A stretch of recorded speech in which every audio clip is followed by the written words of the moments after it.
Welcome to the Curious Conversation Collaborative, a community for purpose-seeking entrepreneurs, leaders, and changemakers. Listen to inspiring conversations with your hosts, inner leadership mentor Tessa Van Keken and business wealth coach Karen Ravel.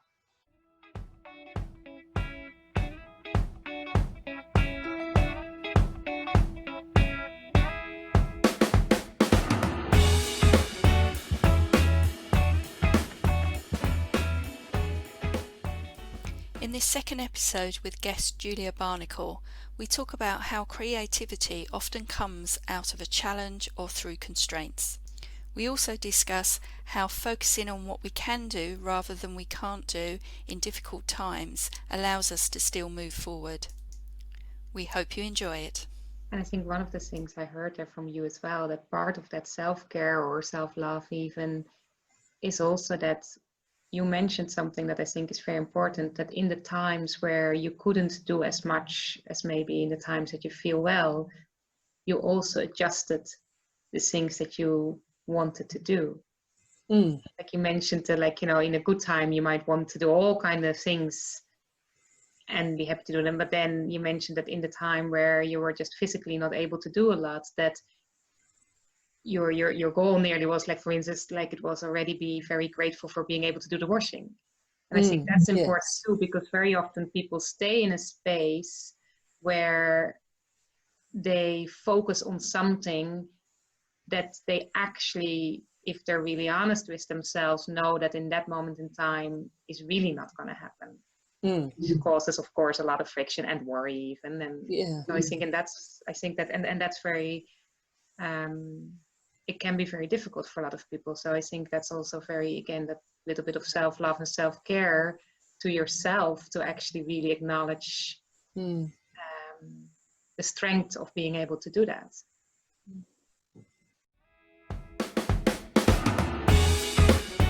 There's something I would like to ask you, and again, as someone who's known you for a long time, and obviously since you've gone through several bouts of cancer, for me, I've always admired the way that,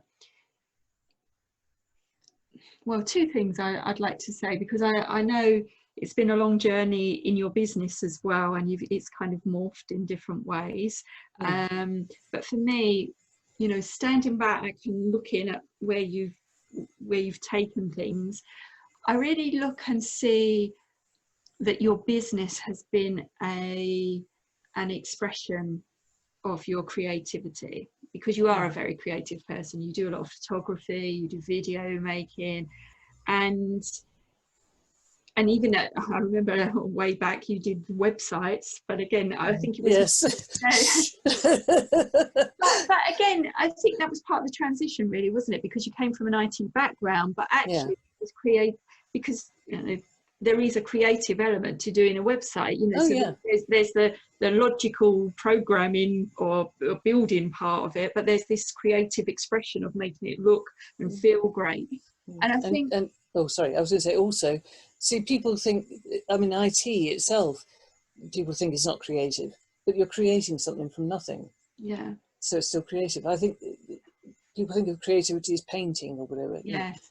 But engineering is creative. The law is creative, I suppose, because, you have to kind of find ways of expressing things, so most things are creative. Yeah. And even what you mentioned about the language bit, right? That people forget that this whole IT stuff, like you mentioned languages early in travel, that you said the whole IT thing also is language, right? So people forget that you actually, that is actually linked to that, because like we non-IT people only see the digital side of it and forget that there is actually, if you like languages, this is also a language. Absolutely. Yeah. I think what I've seen more and more is, well, there's two things that I've noted about your journey, is that one, you, like I say, you've used your business and it's morphed to be a true expression of your creativity, and whatever that looks like. So, you haven't, I think some people still try and treat their business separate.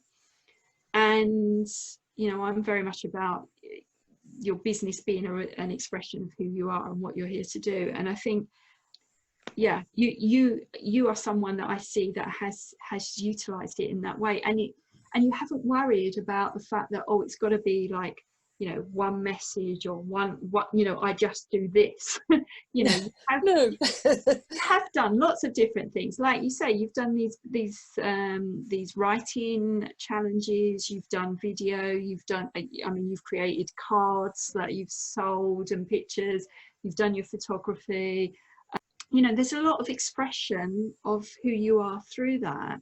And I think the second thing for me that I've really admired from you is the fact that despite your illness and having to keep kind of disappearing, if you like, because your energy is so low, that, and I know there has been times when you've not been online at all, but sometimes even when you're very low, you might still put out, you know, just a photograph or you know, or a blog or something, but you've still allowed that creativity to come through in some way. And it's kind of like, no matter how ill you've been, you've still allowed that creativity to flow. And I just want to say that I've recognized that, and, you know, I admire that of you, because I think it is very easy for someone, again, to, you know, be ill and say, oh, okay, I can't deal with that right now.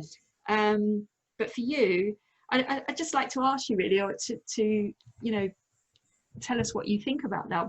Was it something that you needed to do to help make you better, in a way, to feel better, to still have that creative outlet, or not? Is, you know, what's behind that? It's an interesting question. I mean, the two parts to it. I was just thinking about the business, for example. I've always taken myself to work. I didn't think I did. I thought I was two different people. But actually, looking back over my corporate career, I spent a lot of time laughing. You know, I don't really take things seriously a lot of the time. And I think that was part of what made me successful, not necessarily financially, you know, sort of getting right to the very top or whatever, but that was never that important. As long as we've had this conversation before, as long as I had financial security and financial independence, if you like, you know, that I could pay for what I wanted. But I mean, some of the people who worked in my teams, for example, I'm still friends with 20 years later. And I think that has to say something about how I worked with people, that I was still me, you know, and they didn't, you know, when we came out of work or when I left the company or something, they didn't sort of go, oh, I didn't know you were like that. You know? So I think, because I think a lot of people, when they have worked in corporate and then they start a business, it's quite difficult to bring all of yourself into the business. And I think you're right, you know, you do need to do that. Because people are used to leaving themselves at the door. So for me, I mean, I suppose if you look at my business career on a financial basis, it's not been terribly successful. But I think my impact has probably been maybe larger than even I realise. You know, I sometimes, like when I'm inviting people to write for the projects, I kind of think, oh, shall I ask that person? I mean, they don't really know me, you know, but they might have mentioned ease once in, you know, in a blog post or on an Instagram photograph or something. So I think, oh yeah, why not, you know? So I ask them, they say, oh yes, I'd love to, yes, you know, this, oh gosh. And I, you know, part of that is the topic, of course, but also I think part of it is I'm infectious. Oh dear. So Yeah, creativity, I mean, creativity is a weird thing. Like I say, creativity is actually pretty much everything that you do. You know, you get up in the morning and you put clothes on. You know, that's being creative, because you're sort of, you know, shall I wear this or shall I wear that? You know, and how do I want to feel, or whatever, or what's clean in my case. So people worry sometimes if they don't feel like doing something. I mean, I haven't painted, for example, for over a year now. I mean, I actually entered a couple of paintings into the Royal Academy summer exhibition competition. I mean, you know, competing with really well-known artists or whatever, but that wasn't the point. It was just, I just fancied having a go, and I didn't get anywhere, but it didn't matter. You know, I did it, and I might do it again. Who knows? You know, why not, sort of thing. I think that's a really good question as well. You know, if somebody says, well, why do you do that? Why not? So there have been times when I haven't been as creative, and for example, during lockdown, I've not been allowed to leave the house. I could have a window cracked open, or I could sit in the garden because of being high risk. Or there's another description, I've forgotten what it is now. So I haven't been able to take photographs, and I mean, I have taken photographs, but we only have a small garden, so I think I've photographed every plant in the garden now. So, you know, it's a challenge, and in fact, creativity almost comes from the challenge, because I remember somebody, I can't remember who said now, and I can't remember exactly how they worded it, but it's almost like, if you can have every resource that's possibly available to paint a picture, or to take a photograph, or to write an essay or something, then you can almost become stifled by the freedom and by the possibilities. But if you're told you can only write, you know, paint on a bit of card this big, and you've got 3 colours, she's just putting up 2 fingers, or you know, you're writing a story, but it has to be 500 words.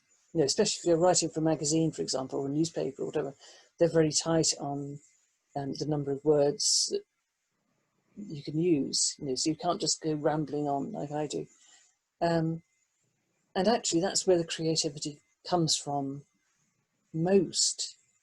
And this is something I'd completely forgotten until you asked the question, that if you have no constraints, it's very easy to kind of go, oh, I don't know what to do.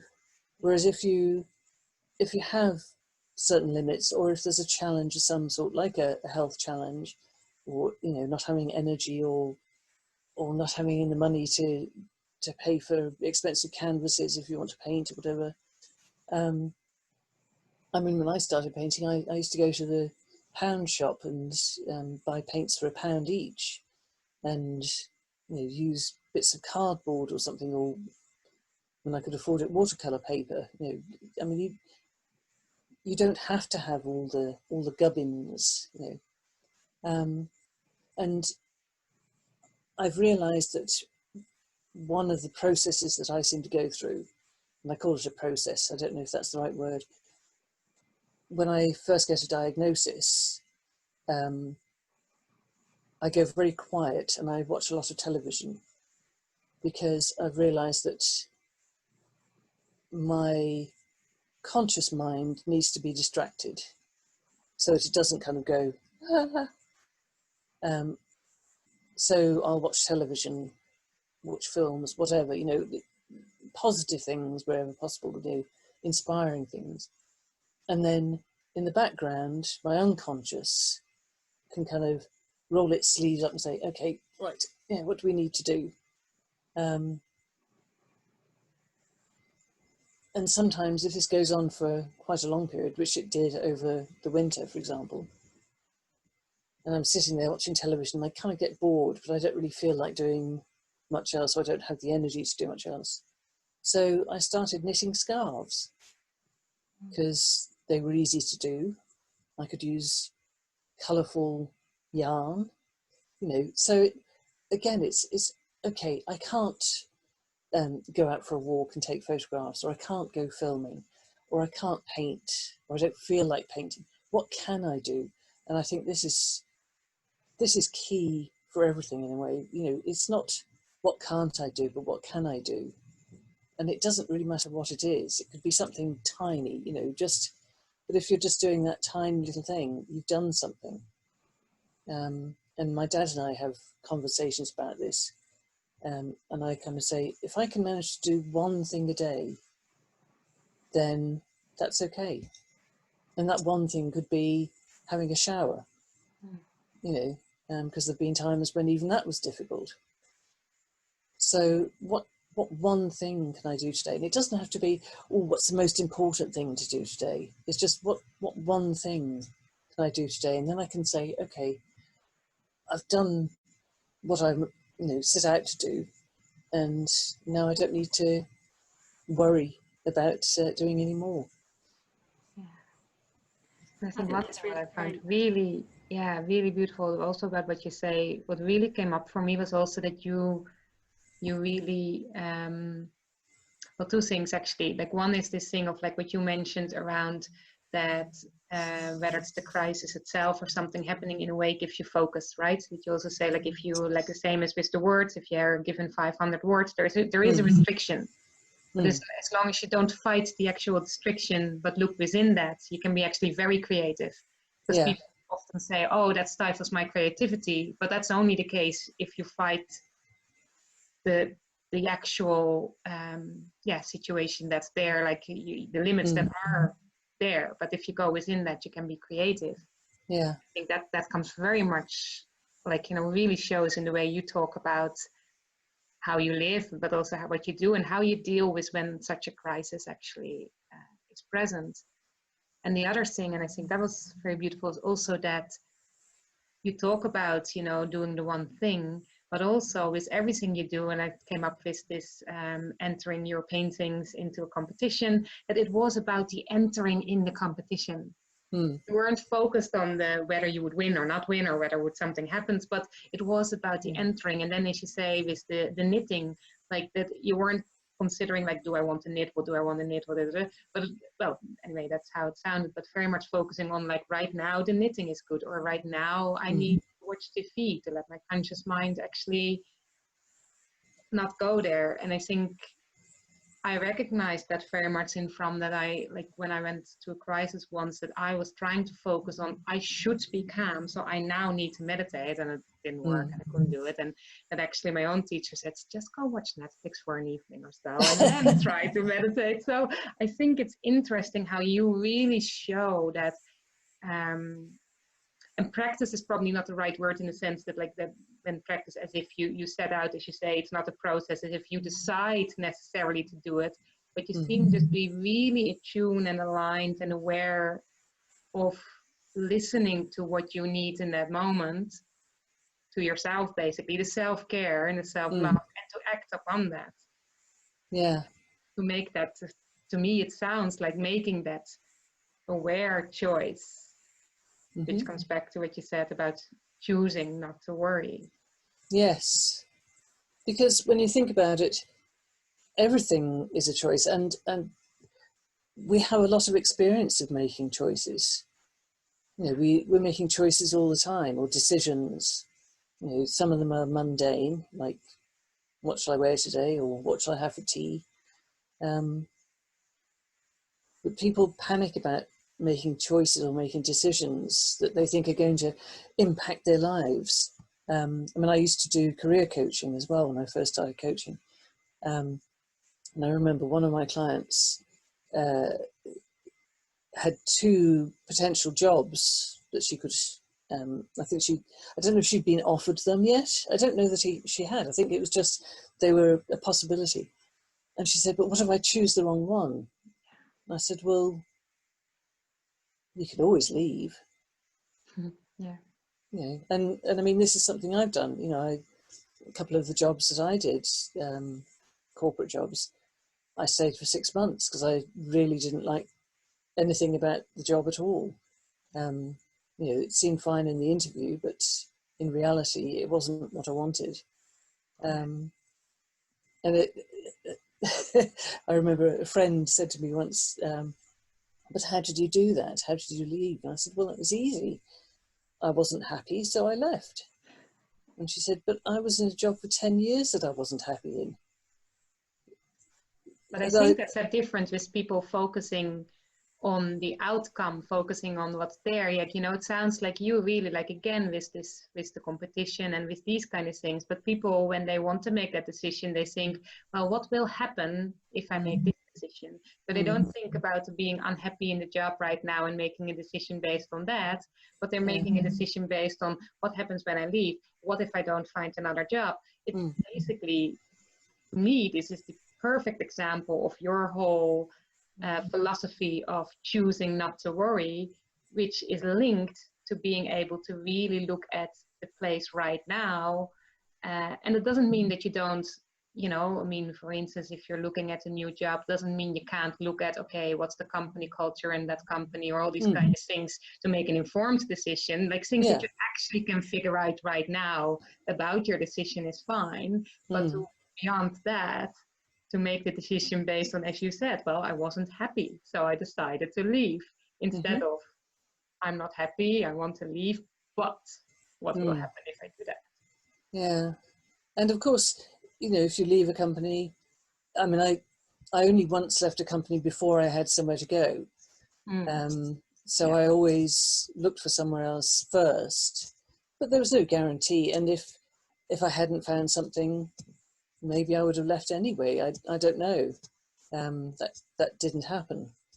But again, it's coming back to planning or not planning. One of the things that I hear from people in the same situation as me is that life didn't work out how I planned it or how I expected it. And I kind of say, well, I never had a plan, so whatever, it's... I think that's that interesting bit, right? I think people get stuck in wanting to know the outcome before they make the choice. They first want to know, can I do this? And then say to try it. Or they first want to know, will I get this? And then they'll decide to do it. Have I a chance of winning? Well, then I hand in my painting. Thank you for listening. Did you enjoy this episode? Do share your thoughts and questions in the comments or send us a message. Do you know someone else who'd be interested in our curious conversations? Please share and spread the word. You can find out more about us at karenravel.com and tessavankaken.com. Tune in next week for another curious conversation.